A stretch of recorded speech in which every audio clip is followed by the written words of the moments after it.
Rada, metelo. Le va a pegar Radamel. ¡Viene Radamel! ¡Golazo!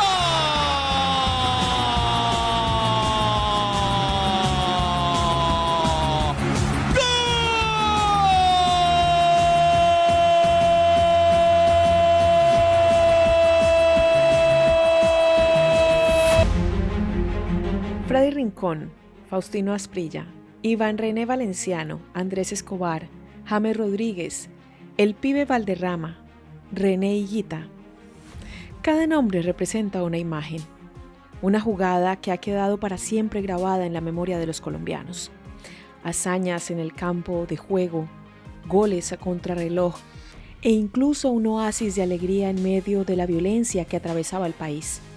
La historia de la selección Colombia, como toda épica, tiene momentos de gesta heroica y profundas decepciones, el sueño intacto de alcanzar lo más alto del fútbol mundial y también la muerte. En esta ocasión repasaremos las diferentes épocas por las cuales atravesó el fútbol mayor del país, aquellos jugadores de élite elegidos entre los mejores para disputar el sueño máximo de cualquier selección, alcanzar la Copa del Mundo. La del equipo cafetero es una historia surcada también por la situación misma del país, sus años más oscuros y los años en que el fútbol fue otro de los sitios en los que el poder narco quiso controlarlo todo. Bienvenidos a mi canal, mi nombre es Adriana Chilito, gracias por estar aquí. Si les gusta este tipo de contenido se pueden suscribir a mi canal y activar la campanita de notificaciones. De esta manera YouTube les avisará cuando suba un nuevo video. También me pueden seguir en mis diferentes redes sociales, me encuentran en Instagram, Facebook o en Twitter como @lachilito y en TikTok como @lachilito1. Comenzamos.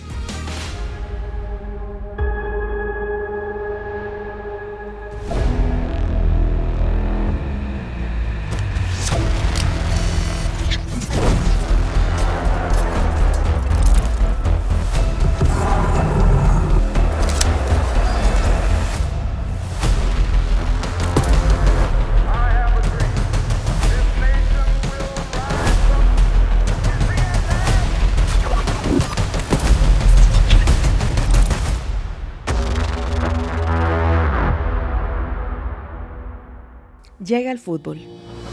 La pregunta respecto a cuál fue la mejor selección de todos los tiempos es un debate que se extiende en las barras de los bares, la sobremesa familiar y las reuniones de amigos de toda Colombia.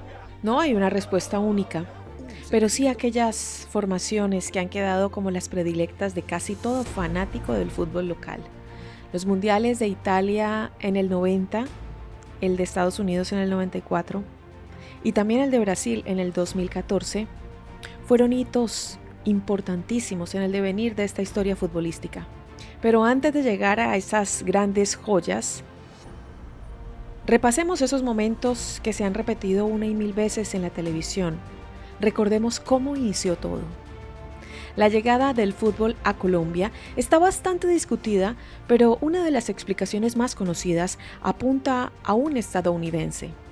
Su nombre fue Henry Rowan Lemley, un coronel que a fines del siglo XIX se desempeñaba como director de la escuela militar. Tenía un marcado interés por difundir la práctica de distintos deportes en el país. Lemley lo veía como una alternativa sana al clima de guerra y desigualdad que asolaba al país por esos tiempos. En 1891, remarca El Espectador, Colombia estaba sumida en guerras civiles y no existía la estabilidad política ni la tolerancia ideológica. Para Lemley era menester encontrar algo con lo que aliviar la presión y también el estrés de sus tropas. Así comenzó organizando distintas competencias entre sus hombres. Según describió el propio militar en un artículo publicado en junio de 1885 en la revista norteamericana Harper's Magazine, sobre la Santa Fe de Bogotá de ese tiempo, donde los robos y los asesinatos eran relativamente muy raros, aunque eran comunes las peleas callejeras frecuentemente entre dos o más mujeres.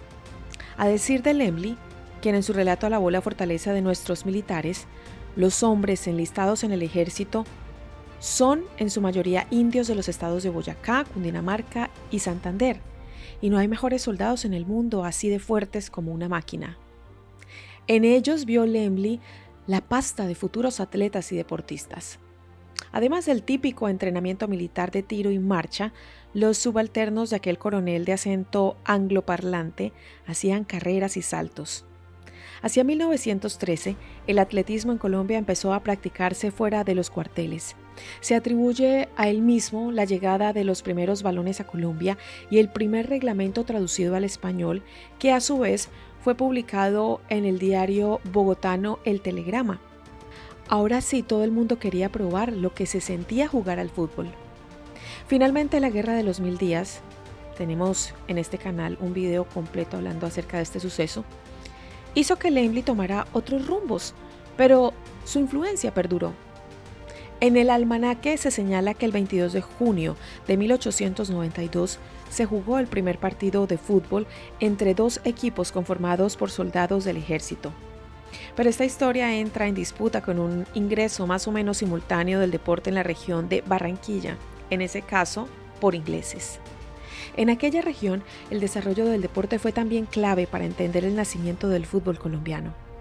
El 7 de agosto de 1924 se fundó el Club Deportivo Popular Junior, uno de los más antiguos del país, y buscaba ser representante de los barrios San Roque y Rebolo.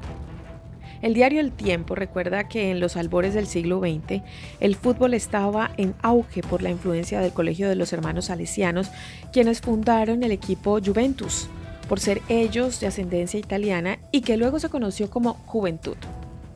Afirma este club que doña Micaela Lavalle de Mejía, una entusiasta del fútbol, se puso al frente del proyecto para crear otro equipo de fútbol en La Arenosa y en compañía de su hijo Juan Mejía Lavalle, convencieron a un grupo de personas para concretar esa idea. Así pondrían la semilla del Junior, la Liga de Fútbol del Atlántico y las primeras competencias entre los equipos pioneros. A mediados del siglo XX, el fútbol ya se convertía en una pasión que abarcaba multitudes. De eso dan cuenta los registros de los primeros torneos. En 1948 se realizó el primer campeonato nacional de fútbol a nivel profesional. Hubo 10 equipos, pero el número se elevó a 18 3 años más tarde. Luego osciló entre 12 y 13 hasta 1966, cuando el número se estabilizó en 14. Entre 1948 y 1967, el campeonato se jugaba entre todos los equipos participantes, en donde el que más puntos obtenía terminaba siendo el campeón. El mercado de pases internacionales comenzó a fluir y llegaron a Colombia jugadores argentinos como Alfredo Di Stéfano y Adolfo Pedernera. El sueño mundialista comenzó a tomar forma cuando en 1962 la selección colombiana consiguió un lugar entre los 16 equipos que disputarían la Copa Mundial en Chile. Los primeros rivales fueron la Unión Soviética, Yugoslavia y Uruguay. Colombia cayó en fase de grupos y por goleada ante Yugoslavia, pero su breve paso por ese mundial no quedaría en el olvido. Marcos Coll marcó el único gol olímpico registrado oficialmente en un mundial hasta la fecha. Esta jugada consiste en anotar el gol desde un tiro de esquina sin que algún otro jugador toque el balón. Coll lo hizo, además ante el mítico portero Lev Yashin, considerado uno de los mejores guardametas de todos los tiempos por ese entonces, estrella indiscutida de la selección soviética. A principios de 2014, Coll recordaba en una entrevista realizada por la FIFA aquella jugada inmortal y especialmente el enorme rugido que estalló en las tribunas cuando la pelota golpeó la red rival. Para el jugador el momento fue una locura y un gran incentivo para su país. Tengamos en cuenta el contexto político y social que enmarcaba aquel mundial. El encono de violencia entre liberales y conservadores entre los años 1928 y 1958, periodo conocido como la violencia. Este periodo había llegado a su fin, pero el conflicto armado interno en el Frente Nacional, bajo el gobierno de Alberto Lleras Camargo, alcanzaba un punto límite. El reciente asesinato de Jacobo Prías Álape, alias Charro Negro, de quien tenemos un video, aceleraba la formación de las guerrillas y el territorio se fragmentaba entre matanzas y ataques constantes. Los narcos y el sueño mundial. El fútbol de los años 60 estaría marcado por una fuerte crisis y la disputa por el control. Tal fue la crisis que la propia FIFA acabó interviniendo el fútbol colombiano. Entre acusaciones de mal manejo financiero y la protesta de varios equipos, se creó la Federación Colombiana de Fútbol, Fedebol, en contraposición con la Asociación de Fútbol Colombiano, ADEFútbol. Cuando la FIFA tomó intervención, Colombia quedó suspendida de todos los torneos internacionales, incluyendo la Copa Libertadores de 1965 y la de 1966. Las aguas se aquietaron poco después y el foco volvió a estar en una deuda pendiente de la selección: clasificar nuevamente a mundiales, algo que durante 28 largos años no se cumplió. Fue el turno de una renovada generación y aquel equipo de los años 90 sí que supo marcar la diferencia y sobre todo torcer esa historia de frustraciones a nivel internacional. Uno de los primeros pasos para romper la maldición fue la elección de Francisco Maturana como entrenador. Era el comienzo de la historia para uno de los directores técnicos colombianos más exitosos del fútbol cafetero, que ha llegado a dirigir equipos en Ecuador, Argentina, Arabia Saudita y España. Maturana, o Pacho, fue el cerebro detrás de la clasificación a Italia en el 90 y uno de los artífices de aquel equipo que quedaría grabado a fuego en la memoria del deporte colombiano. Cuando le propusieron regresar al fútbol como técnico, Maturana estaba bastante lejos de las canchas. Había decidido volcarse de lleno en su profesión de odontólogo. Comenzó en Once Caldas y rápidamente saltó como trampolín al Nacional para más tarde llegar a la selección.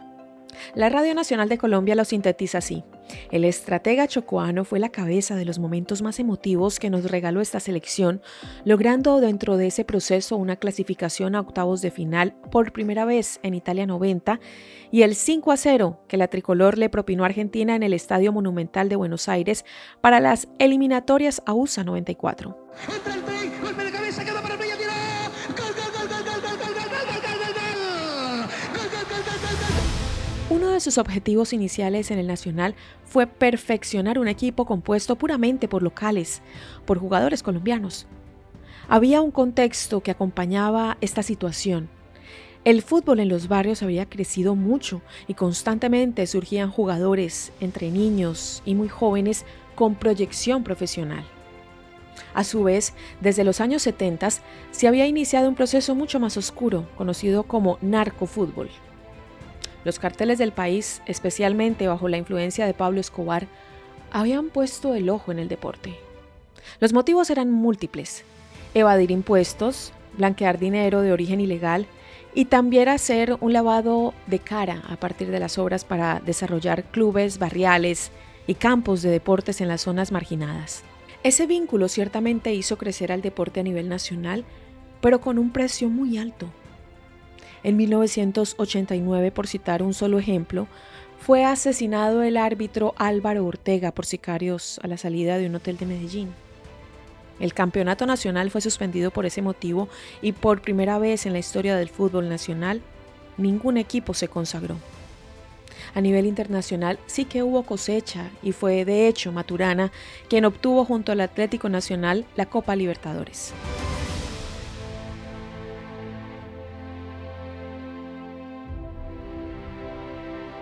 Las amenazas y presiones a dirigentes, árbitros y jugadores pasaron a ser una rutina a la que todos debieron acostumbrarse en el ámbito del fútbol nacional. A pesar de todo, el sueño mundialista parecía más cercano y todos los ojos estaban puestos en el Mundial del año siguiente en Italia. Colombia tenía con qué. En la formación del equipo había hombres como René Higuita, Andrés Escobar, de quien tenemos un video, Leonel Álvarez, Carlos el Pibe Valderrama, Freddy Rincón y Luis el Bendito Fajardo. Colombia había llegado con esfuerzo y mucho coraje. Había quedado tercera en las eliminatorias sudamericanas, de modo que tuvo que ganarse su participación en el Mundial en el repechaje o repesca internacional ante Israel, proveniente de las eliminatorias de Oceanía. Final, nada más. Colombia está en Italia, Colombia está en Italia, Colombia está en Italia.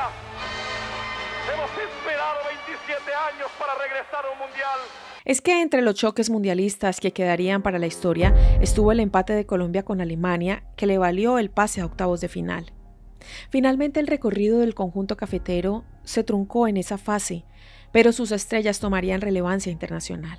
El portero René Higuita tiene una historia asignada por sus orígenes humildes, una controvertida amistad con Pablo Escobar, su paso por la cárcel y aquella jugada que sería la expresión máxima de su estilo arriesgado y rupturista.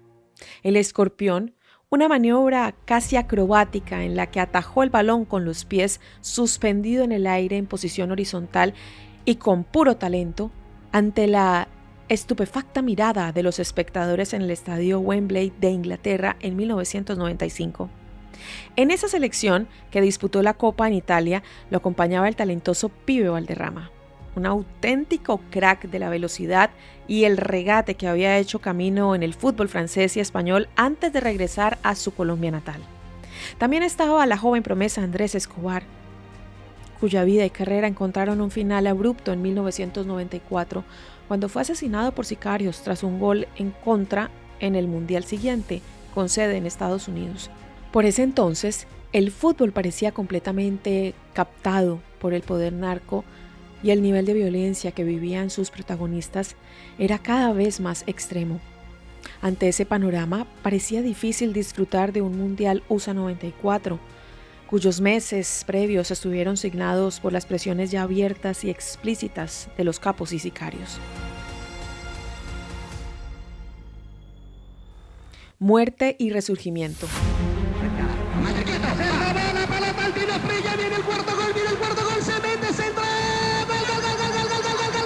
En 1993, una goleada por 5-0 sobre Argentina, que había salido campeona y subcampeona respectivamente en los últimos 2 mundiales, perfilaba a Colombia como una de las favoritas para devolver al continente el premio máximo de la FIFA. El mítico Pelé había elegido a esa selección como una de las más grandes promesas, pero una serie de eventos precipitaron la salida de la Copa tras 2 derrotas y el fatídico autogol incluido. La última victoria en la fase de grupos ante Suiza no alcanzó para mitigar el mal trago por la eliminación, pero lo peor llegaría el 2 de julio de ese mismo año, otra vez en tierra colombiana. Mientras lo insultaban por el autogol que había hecho en el Mundial, Andrés Escobar encontró la muerte al recibir varios disparos en el estacionamiento de la discoteca El Indio, en la vía Las Palmas en Medellín. El diario Ámbito Financiero detalla sobre aquel suceso que ponía fin a una carrera prometedora. Un sujeto le disparó 6 balazos que se alojaron en el pulmón, el estómago, el cuello y el antebrazo izquierdo, los que acabaron con su existencia. Fue señalado como culpable del asesinato a Humberto Muñoz, un chofer y testaferro de narcos, y la autoría intelectual del homicidio corrió por cuenta de los mafiosos hermanos Gallón. Parecía que nada volvería a ser igual en el fútbol colombiano, y ciertamente no lo fue. La historia de clubes como América de Cali, Millonarios en Bogotá, Atlético Nacional, Deportivo Independiente de Medellín y tantos otros quedaron por mucho tiempo ligada a los altos mandos del narcotráfico. El siglo XXI marcó una nueva etapa en lo que al conflicto armado se refiere y a los esfuerzos por lograr la pacificación del país. Se realizaron diversos acuerdos entre los sucesivos gobiernos y las distintas facciones, tanto guerrilleras como paramilitares, con mayor o menor éxito. En lo que al fútbol se refiere, en el año 2000 la selección tuvo una enorme actuación en la Copa de Oro y fue la señal que anunciaba lo que vendría. En el 2001, Colombia pudo levantar la ansiada Copa América tras vencer a México. La cadena ESPN recuerda aquella proeza deportiva con su mayor estrella a la cabeza. Víctor Hugo Aristizábal fue el goleador de la Copa y de esa selección Colombia invicta y sin recibir goles.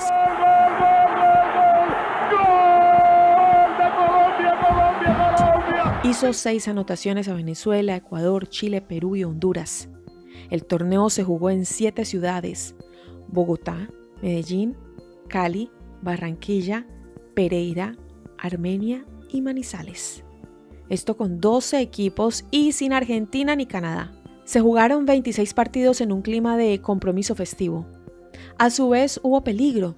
Mientras se negociaban los acuerdos de paz entre el gobierno de Colombia encabezado por Andrés Pastrana y las FARC, Un coche bomba explotó frente al centro comercial El Tesoro, dejando 7 fallecidos y más de 100 heridos. El 4 de mayo la situación escaló con un ataque frente al Hotel Torre de Cali, en el que 30 personas resultaron heridas. Allí se encontraban las instalaciones de la organización de la Copa América, 2 meses antes del certamen. El 19 de mayo otro coche bomba explotó en el Parque Lleras de Medellín. Hubo 8 víctimas fatales y cerca de 100 heridos. La policía encontró explosivos en Bogotá, Itagüí, Bello y Barranca Bermeja. Bajo ese clima, el jugador Aristizábal recuerda que el país vivía tiempos de mucha división que se sentían también en el fútbol.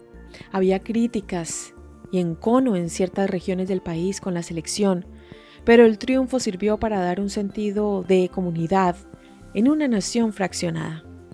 Además del delantero, el equipo estaba formado por el portero Óscar Córdoba, Iván López, Mario Yepes, Iván Córdoba, Gerardo Bedoya, Juan Carlos Ramírez, Fabián Vargas, Freddy Grisales, Giovanni Hernández, Elkin Murillo.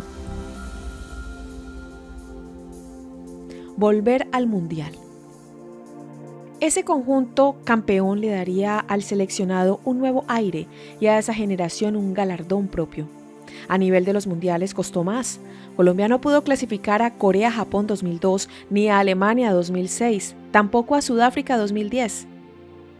Para que el seleccionado volviera a estar entre los contendientes de la Copa Mundial, debía llegar otro líder fuerte.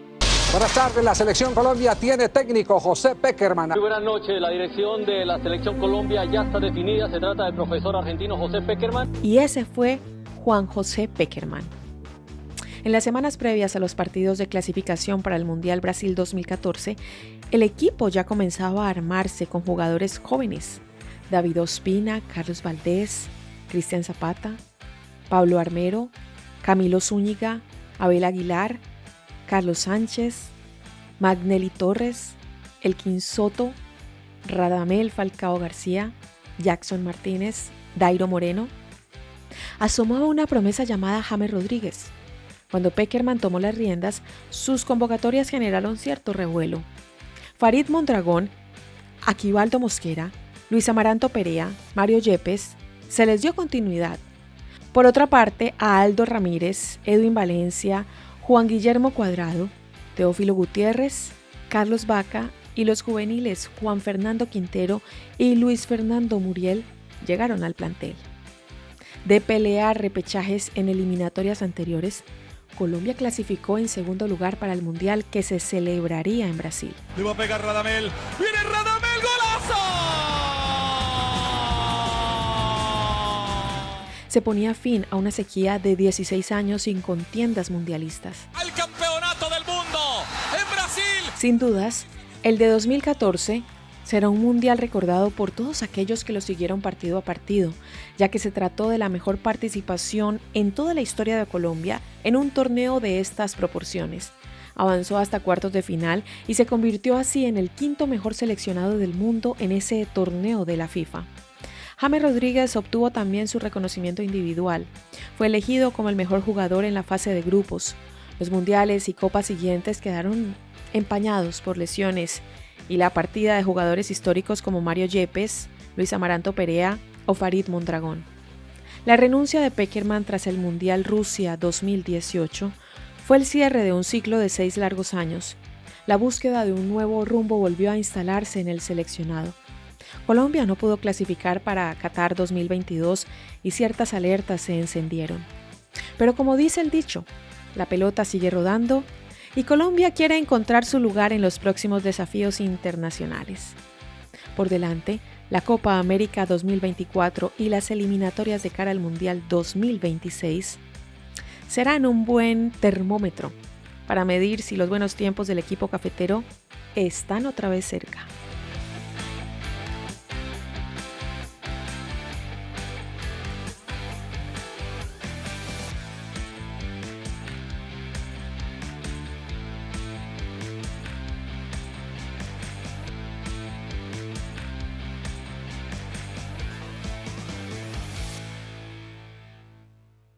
Aquí está esta hermosa que ya sabe todo sobre la selección Colombia. Que le mando un saludo muy grande a todos los aficionados del fútbol que nos están viendo. A ustedes gracias por llegar hasta el final del video. Si les gusta este tipo de contenido, se pueden suscribir a mi canal y activar la campanita de notificaciones. De esta manera YouTube les avisará cuando suba un nuevo video. También me pueden seguir en mis diferentes redes sociales. Me encuentran en Instagram, Facebook o en Twitter como @lachilito y en TikTok como @lachilito1. Espero también sus comentarios, sugerencias para futuros videos. Si tienen información importante para poder complementar este video, bienvenida sea. Saludos de mi Lupita, que los quiere mucho y les agradece por llegar hasta el final. Besos. Bye bye.